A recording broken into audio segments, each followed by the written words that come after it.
हुआ है शहर, ले आए खाद बीज।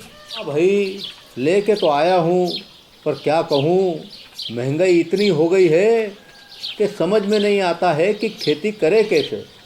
फसल भी अच्छी नहीं होती है, ये दवाइयाँ नहीं डालूँ तो। कर्जा करके लाओ, कैसे भी लाओ, लाना तो पड़ेगा ही। और ये दवाई की दुकान का कर्जा तो ख़त्म होने का नाम नहीं लेता। लाना तो मुझे भी है, पर सब कुछ इतना महंगा है। कहाँ से लाऊं, किससे खरीदूं, किसके पास सही दामों में मिलेगा और क्वालिटी उत्पाद भी मिलेगा या नहीं। अपनी फसलों की सही दवाओं के लिए दूर दूर तक शहरों में जाना और दवाओं को लाना पड़ता है। फसलों के लिए दवाएं सही है या नहीं, ये जानकारी भी नहीं होती। फसलों की कटाई पर सही दाम मिलेंगे या नहीं, इन तमाम मुश्किलों से दूर होने के लिए आइए खेती बाड़ी केंद्र। खेती बाड़ी केंद्र एक ऑनलाइन सेवा केंद्र है जिससे आप अपने मोबाइल के द्वारा जुड़ सकते हैं, जहां आपको अपनी खेती के लिए सही प्रकार की दवाएं मिलेंगी, वो भी होलसेल मूल्य पर। वो सभी दवाएं सीधा निर्माता से लेकर आप तक पहुंचाते हैं, यानी कि बीच में होने वाले सारे खर्च की बचत आपकी जेब में। साथ ही साथ दवाओं को लाने और ले जाने की झंझट से भी छुटकारा। अपनी मुश्किलों को दूर करने के लिए आप खेती बाड़ी केंद्र पर एक मिस कॉल करें। खेती बाड़ी केंद्र का किसान मित्र आपसे तुरंत संपर्क करेगा और आपको सभी जरूरी जानकारी देगा। खेती बाड़ी केंद्र की फ्रेंचाइजी लेकर खेती बाड़ी मित्र बनिए और किसानों की सेवा कर देश की तरक्की में भागीदार बने। आज ही संपर्क करें नीचे दिए गए नंबर पर और खेती बाड़ी केंद्र से जुड़े। ये है खेती बाड़ी केंद्र ऐप। अच्छा, किसानों की सरदारी, उन्नत खेती बाड़ी। खेती बाड़ी केंद्र, देश के अन्नदाता की दुकान।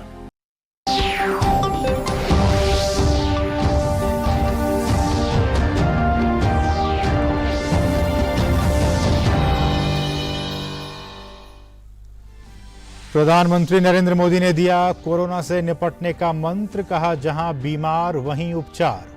वाराणसी के चिकित्सकों, स्वास्थ्य कर्मियों और अग्रिम मोर्चों पर तैनात अन्य कर्मियों से किया संवाद, कहा कोरोना के खिलाफ लड़ाई को बनाना है सामूहिक जिम्मेदारी।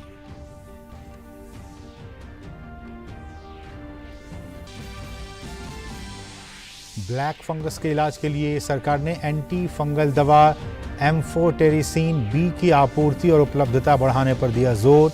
देश में 5 अतिरिक्त निर्माताओं को उत्पादन करने का दिया गया लाइसेंस।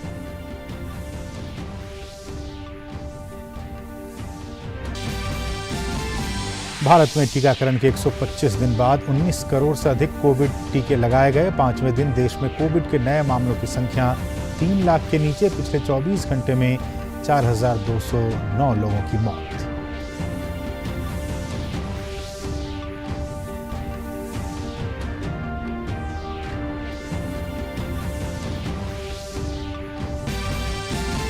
राज्यों में कोविड के खिलाफ सख्त कदमों का दिख रहा है असर। यूपी में रिकवरी रेट पहुंची 91.8%। राजधानी दिल्ली में 3009 नए मामले। पॉजिटिविटी रेट घटकर पहुंचा 5% से नीचे।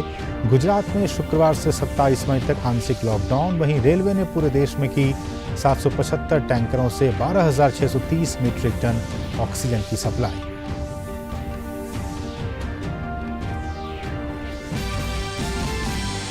चक्रवाती तूफान ताउते के चलते मुंबई के पास समुद्र में डूबे बार्ज P305 से बचाव का काम जारी। अब तक 188 लोगों को बचाया गया। 51 लोगों के शव बरामद। नौसेना के जहाज और एयरक्राफ्ट बचाव अभियान में अब भी हैं लगे। इस बीच बंगाल की खाड़ी में बना कम दबाव का क्षेत्र अगले 72 घंटों में चक्रवाती तूफान में तब्दील होने की आशंका। 11 दिनों तक सीमा पर हुई हिंसा के बाद इजरायल और गाजा के बीच युद्ध विराम लागू। मिस्र युद्ध विराम पर रखेगा निगरानी। अमेरिका के राष्ट्रपति ने शांति के लिए एक वास्तविक अवसर बताते हुए संघर्ष विराम की सराहना की। नमस्कार, आप सभी दर्शकों का बहुत बहुत स्वागत है। मैं हूं असीम मिश्रा। प्रधानमंत्री नरेंद्र मोदी ने आज वाराणसी के डॉक्टरों, पैरामेडिकल स्टाफ और अन्य फ्रंटलाइन स्वास्थ्य कर्मियों से संवाद किया। पीएम ये संवाद वीडियो कॉन्फ्रेंसिंग के जरिए किया। इस मौके पर पीएम ने कोरोना के खिलाफ लड़ाई को सामूहिक जिम्मेदारी बनाने का आह्वान किया और पीएम ने कोरोना महामारी में मारे गए लोगों को श्रद्धांजलि अर्पित की। इस दौरान पीएम भावुक भी हो गए। इस वायरस ने हमारे कई अपनों को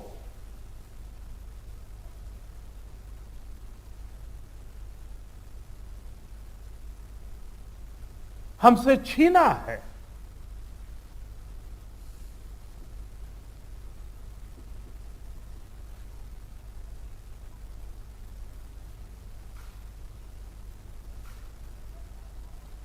मैं उन सभी लोगों को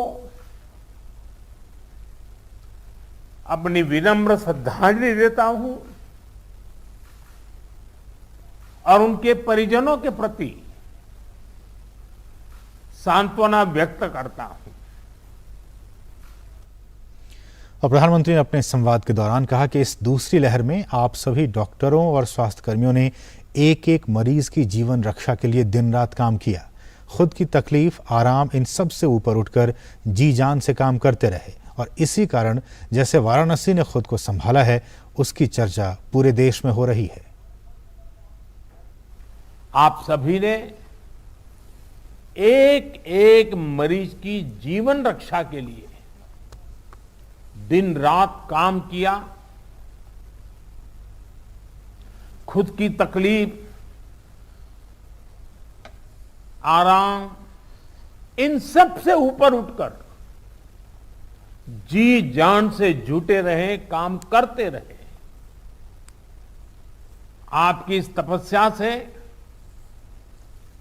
बनारस ने जिस तरह इतने कम समय में खुद को संभाला है, आज पूरे देश में उसकी चर्चा हो रही है। और पीएम ने आगे कहा कि वाराणसी ने जिस स्पीड से इतने कम वक्त में ऑक्सीजन और आईसीयू बेड्स की संख्या कई गुना बढ़ाई है और जिस तरह से इतनी जल्दी पंडित राजन मिश्र कोविड अस्पताल को सक्रिय किया है, वो अपने आप में एक उदाहरण है। बनारस की सेवा में लगे हमारे जनप्रतिनिधियों ने और अधिकारियों ने भी, हमारे सुरक्षा बलों ने भी लगातार काम किया है। ऑक्सीजन की सप्लाई को बढ़ाने के लिए ऑक्सीजन प्लांट शुरू किए गए, कई नए ऑक्सीजन प्लांट भी लगाए गए। बनारस समेत पूर्वांचल में नए वेंटिलेटर्स और ऑक्सीजन कॉन्सेंट्रेटर्स की भी व्यवस्था की गई। साथियों, बनारस ने जिस स्पीड से इतने कम समय में ऑक्सीजन और आईसीयू बेड्स की संख्या कई गुना बढ़ाई है, जिस तरह से इतनी जल्दी पंडित राजन मिश्र कोविड अस्पताल को सक्रिय किया है, ये भी अपने आप में एक उदाहरण है।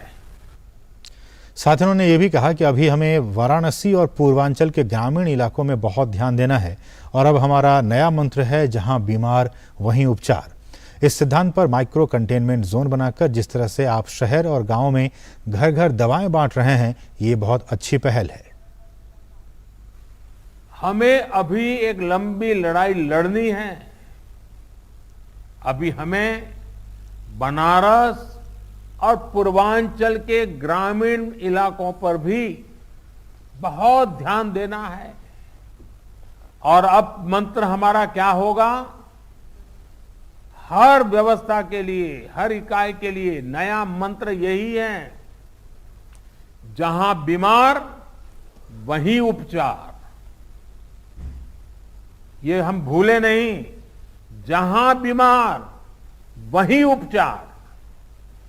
जितनी हम उपचार उसके पास ले जाएंगे, उतना हमारी हेल्थ व्यवस्था पर दबाव बहुत कम होगा। और इसलिए अब सब हमारी सारी व्यवस्थाएं, जहां बीमार वहीं उपचार।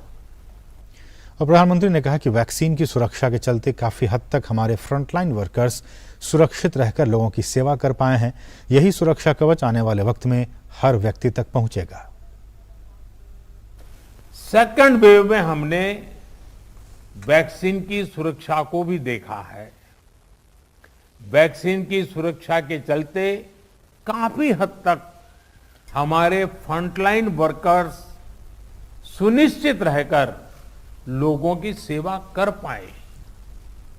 यही सुरक्षा कवच आने वाले समय में हर व्यक्ति तक पहुंचेगा। हमें अपनी बारी आने पर वैक्सीन जरूर लगवानी है।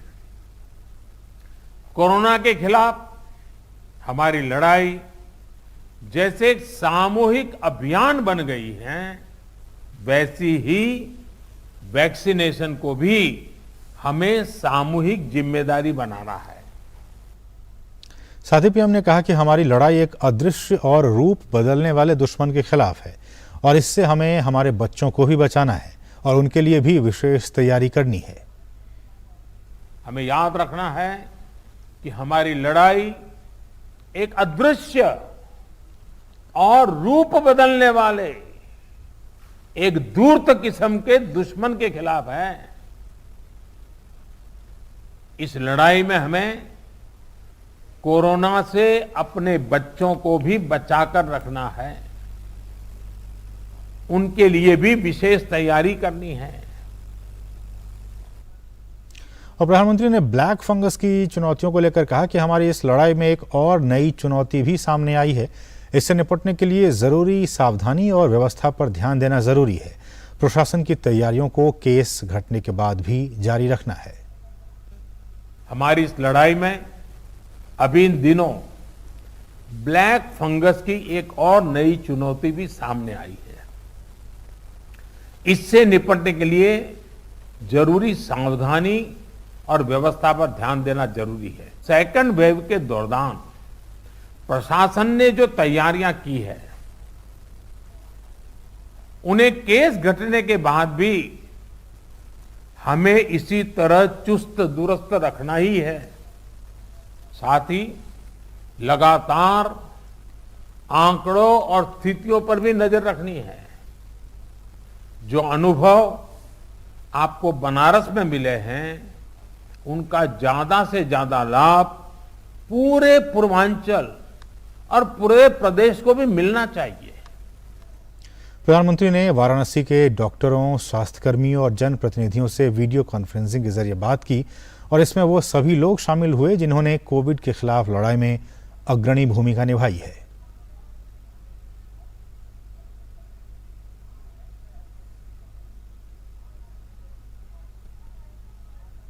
तो लगातार प्रधानमंत्री उन लोगों से बातचीत किए जो फ्रंटलाइन वर्कर्स हैं, जो डॉक्टर हैं, जो जनप्रतिनिधि हैं, और उन्होंने अपना सब कुछ दिन रात उन्होंने एक कर दिया लोगों की सेवा करने के लिए।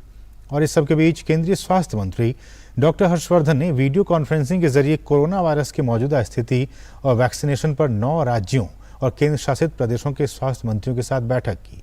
इस बैठक में उन्होंने देश में फैल रहे ब्लैक फंगस पर चिंता जताई और उन्होंने कहा कि ब्लैक फंगस के केस देश में जगह जगह से आ रहे हैं। सरकार और विशेषज्ञों के माध्यम से सभी संबंधित जानकारियां दी जा रही हैं। साथ ही उन्होंने इस बीमारी की दवाई के उत्पादन को बढ़ाने के प्रयासों को तेज किए जाने की भी बात कही। मैं विशेष रूप से आजकल ब्लैक फंगस के बारे में बहुत चर्चा है और इसके केसेस भी जो है देश में स्थान स्थान पर आ रहे हैं। सरकार के माध्यम से उसके संदर्भ में एक्सपर्ट्स के माध्यम से सभी संबंधित जानकारियां दी जा रही हैं। उसकी दवाई का प्रोडक्शन, उसकी उपलब्धता को भी रैंप अप करने के लिए department of pharmaceuticals, drug controller, उनकी तरफ से भी विशेष प्रयास हो रहे हैं। भारत सरकार की तरफ से भी ये आग्रह किया गया है कि स्टेट्स इसको नोटिफाइबल डिजीजेस के रूप में जो है इसकी जानकारी दें और इसको सुनिश्चित करें कि हर एक केस जो इस संदर्भ में देश में आ रहा है वो हमारे नोटिस में आ जाए। एम्स अस्पताल के प्रमुख डॉक्टर रणदीप गुलेरिया ने वीडियो कॉन्फ्रेंसिंग के जरिए कोविड के दौरान ब्लैक फंगस के मामले को लेकर आगाह किया है। उन्होंने इसके लक्षण और उपचार के बारे में बताते हुए कहा कि ये हमें इस प्रकोप की रोकथाम पर ध्यान देना होगा और इसके लिए शुगर के स्तर का अच्छा नियंत्रण, स्टेरॉयड का कम इस्तेमाल जैसी बातों पर भी ध्यान देना होगा। और इस वक्त बीजेपी प्रमुख JP Nadda one district one health community centre help desk का वर्चुअली वो उद्घाटन कर रहे हैं। देश के 824 जगहों पर इसका उद्घाटन किया जा रहा है। वो सीधी तस्वीर हम आपको अब दिखाते हैं। जनता पार्टी के किसान मोर्चा के नवनियुक्त राष्ट्रीय पदाधिकारियों को भी नई पारी की शुभकामनाएं एवं उज्जवल भविष्य की कामना करता हूं और मुझे पूरा विश्वास है कि सब लोग एक टीम बनाकर किसान मोर्चा के काम को जन जन तक पहुंचाएंगे और जो प्रधानमंत्री जी ने किसानों के लिए जो कार्य किए हैं उसको भी किसानों तक पहुंचाएंगे और किसान उसका लाभ ले सकें, इस बात को भी वह पूरी ताकत के साथ जमीनी स्तर पर लागू करेंगे। किसान मोर्चा ने नए कृषि कानूनों के विषय पर किसानों में जो जागरूक करने के लिए किसान जन जागरण अभियान, आत्मनिर्भर किसान अभियान चलाया था और किसानों को कृषि विधेयकों के लाभ के बारे में बहुत अच्छे तरीके से बताया था।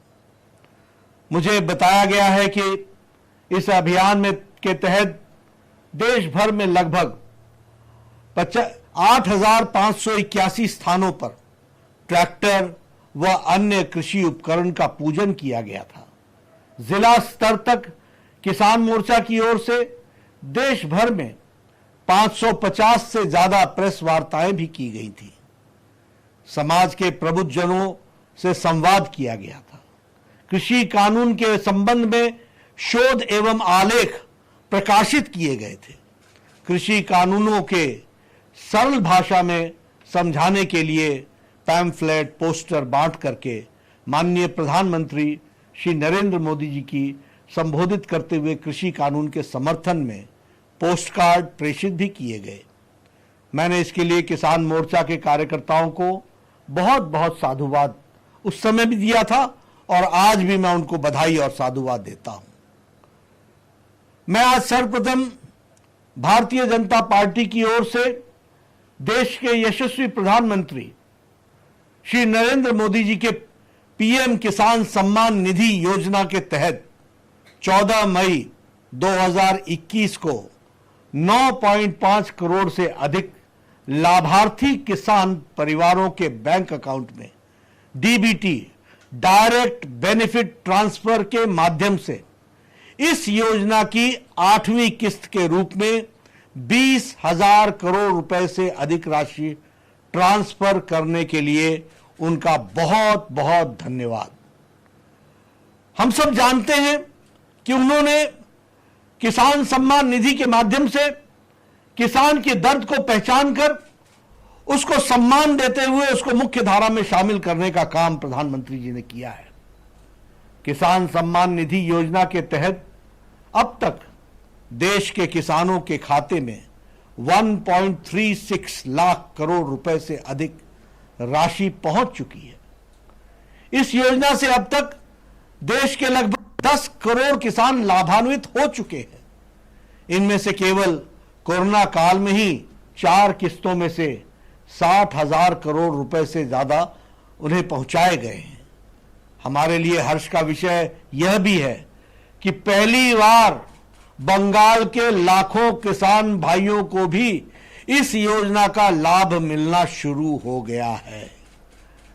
इतने समय तक बंगाल ने अपने आप को इससे वंचित रखा, किसानों को उनका हक नहीं मिल पाया। इस विषय को हम लोगों ने बंगाल की धरती में बहुत जोरदार तरीके से रखा।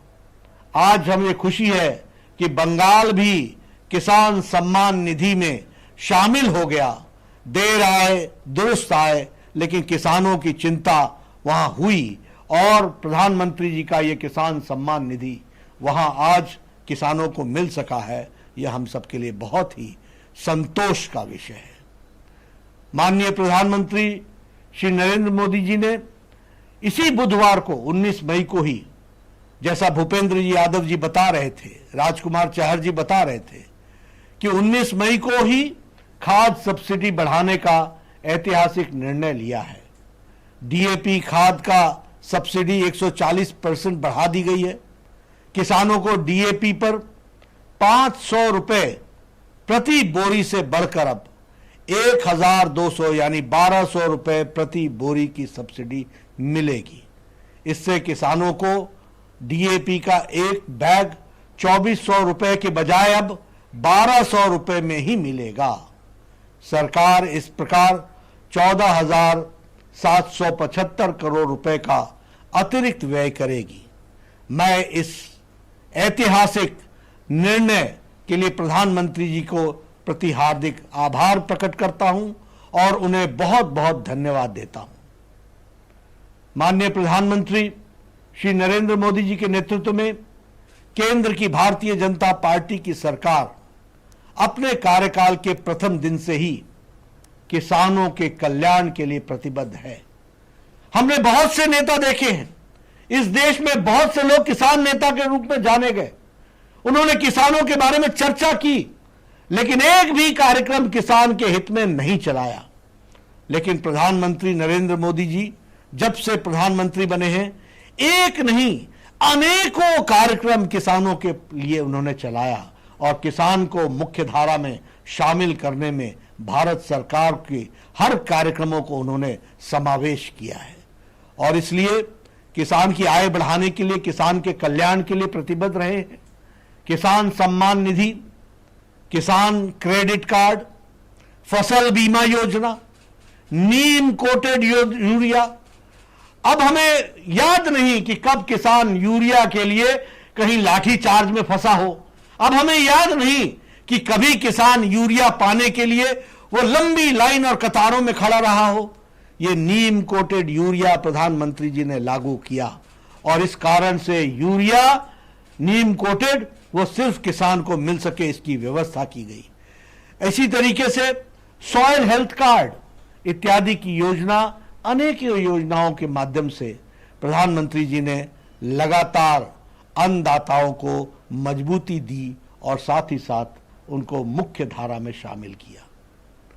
देश भर में न्यूनतम समर्थन मूल्य एमएसपी, मिनिमम सपोर्ट प्राइस पर गेहूं के बड़े पैमाने पर सरकारी खरीद जारी है। पंजाब से इस बार मित्रों मैं चाहूंगा कि किसान मोर्चा के कार्यकर्ता, एक एक कार्यकर्ता इन बातों को और इन तथ्यों को और इन आंकड़ों को बहुत बखूबी किसानों तक पहुंचाएं कि बड़े पैमाने पर सरकारी खरीद जारी है।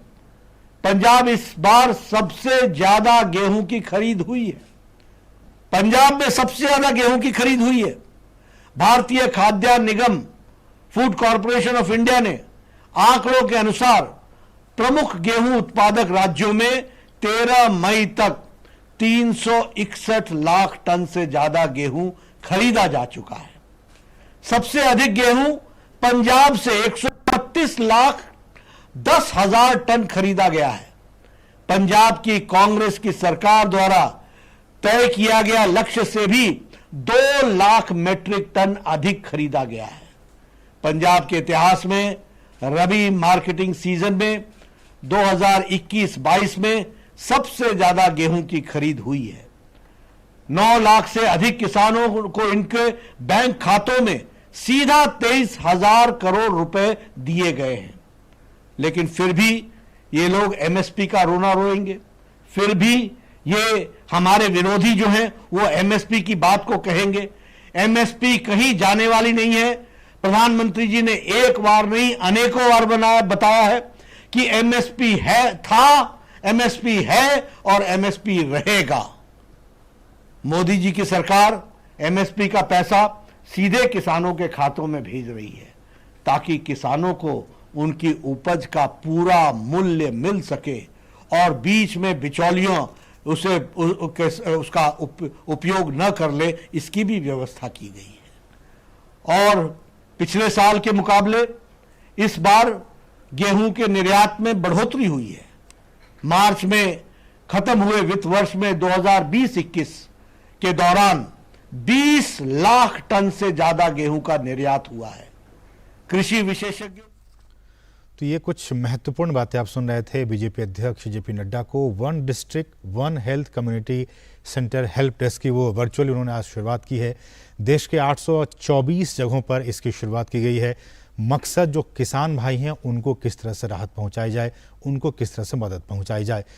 जब वो संबोधित कर रहे थे बहुत सारी अहम बातें कही कि क्या कुछ पिछले दिनों में केंद्र सरकार की तरफ से, मोदी सरकार की तरफ से किसान भाइयों के लिए क्या कुछ किए गए हैं, इसके बारे में विस्तार से जानकारी दे रहे थे।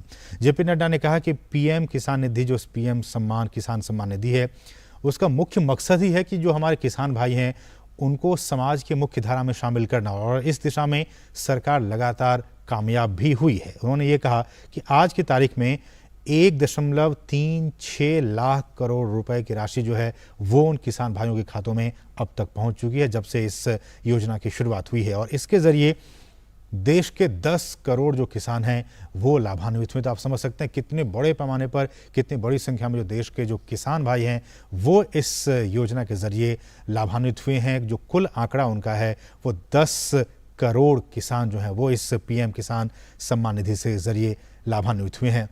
जेपी नड्डा ने यह भी कहा कि कुल 7,000 करोड़ से ज़्यादा इस कोरोना संकट के दौरान पिछले 1-1.5 सालों में किसान भाइयों के अकाउंट में इस योजना के जरिए 7,000 करोड़ रुपए की राशि पहुंचाई गई है ताकि उनकी आर्थिक तौर पर कुछ मदद की जा सके। उन्होंने ये भी कहा कि ये योजना की जब से शुरुआत हुई है, बाकी तमाम राज्यों में इस योजना की शुरुआत हुई, लेकिन बंगाल अभी तक छूटा हुआ था। ये एक अच्छी बात है कि अब बंगाल के किसानों को भी इस योजना के जरिए उन्हें अब लाभ पहुंचने वाला है। उन्हें भी जो राशि है वो किस्तों में उनके अकाउंट में पहुंचाने का काम किया जाएगा बंगाल के किसानों को। उन्होंने खास सब्सिडी की बात की, किस तरह से अभी जो 3-4 दिन पहले ही ये फैसला किया है कि डीएपी की में सब्सिडी को बढ़ा के जो एक बोरी डीएपी 2400 में मिला करता था वो अब किसानों को आधे दाम में 1200 रुपये में मिला करेगा। और उन्होंने ये भी कहा कि अब तक जो है वो 361 लाख टन से ज़्यादा इस खरीफ सत्र में गेहूं की खरीद की गई है, सरकारी खरीद, और उसमें सबसे ज़्यादा जो खरीद की गई है वो पंजाब से की गई है। पंजाब के जो किसान भाई हैं उनसे सबसे ज़्यादा जो गेहूं की है वो खरीद की गई है एमएसपी पे, और इस तरह से वहाँ के भी लाखों किसानों को इससे फ़ायदा हुआ है। तो ये कुछ अहम बातें जो जेपी नड्डा बीजेपी के प्रमुख हैं वो बातें कह रहे थे। तो आज के इस अंक में, इस बुलेटिन में बस इतना ही। हमें दीजिए अनुमति। नमस्कार।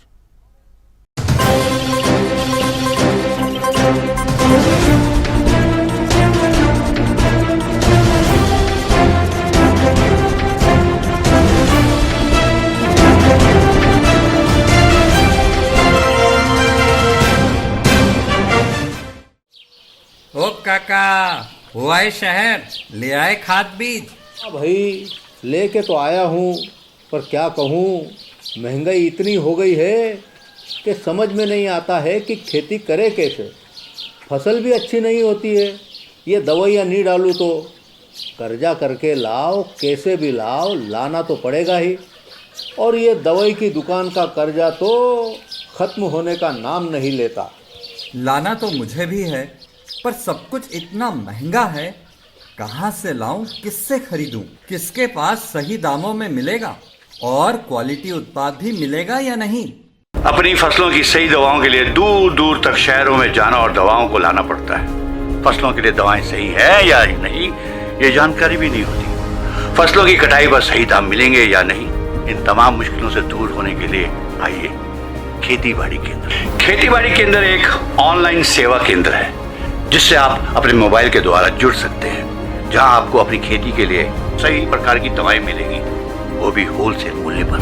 वो सभी दवाएं सीधा निर्माता से लेकर आप तक पहुंचाते हैं, यानी कि बीच में होने वाले सारे खर्च की बचत आपकी जेब में। साथ ही साथ दवाओं को लाने और ले जाने की झंझट से भी छुटकारा। अपनी मुश्किलों को दूर करने के लिए आप खेती बाड़ी केंद्र पर एक मिस कॉल करें। खेती बाड़ी केंद्र का किसान मित्र आपसे तुरंत संपर्क करेगा और आपको सभी जरूरी जानकारी देगा। खेती बाड़ी केंद्र की फ्रेंचाइजी लेकर खेती बाड़ी मित्र बनिए और किसानों की सेवा कर देश की तरक्की में भागीदार बने। आज ही संपर्क करें नीचे दिए गए नंबर पर और खेती बाड़ी केंद्र से जुड़े। ये है खेती बाड़ी केंद्र ऐप। अच्छा, किसानों की सरदारी, उन्नत खेती बाड़ी। खेती बाड़ी केंद्र, देश के अन्नदाता की दुकान।